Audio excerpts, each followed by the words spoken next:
चटपटी और क्रिस्पी हरी मिर्च फ्राई की ये रेसिपी आप हफ्ते में 2 बार ज़रूर बनाया करेंगे, क्योंकि ये बनती ही बहुत ही मज़ेदार है। तो सबसे पहले हरी मिर्चों को वॉश कर लिया था, इसके ऊपर से डंडी उतार लेंगे और इस तरीके से 2 पीसीस काट लेंगे। यहाँ पर मैंने तमाम मिर्चों की कटिंग कर ली है। अब ज़बरदस्त सा मिक्सचर तैयार कर लेंगे। तो बाउल में डाल देंगे 1 कप बेसन, साथ ही इसमें आधा कप डाल देंगे कॉर्नफ्लोर। ये डालकर इसमें 1 चम्मच लहसुन का पेस्ट डाल देंगे, आप पाउडर का भी इस्तेमाल कर सकते हैं।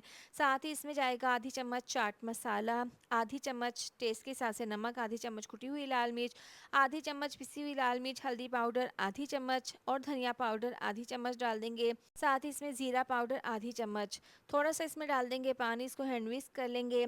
आपने हल्के हाथों से इसको मिक्स कर लेना है। पानी यहाँ पर थोड़ा सा कम था, तो मैंने 2 से 3 चम्मच और पानी डालकर इसको इस तरह से मिक्स कर लिया है। इसमें गुठली नहीं होनी चाहिए।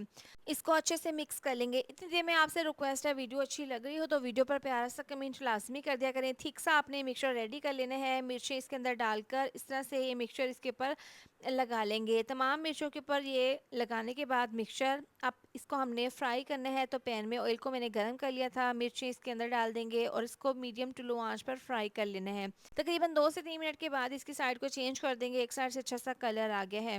तकरीबन यहाँ पर 10 से 12 मिनट हो गए हैं। बहुत अच्छे से मिर्चें फ्राई हो गई हैं। यकीन करें, ये बहुत ही क्रिस्पी कुरकुरी बनती है।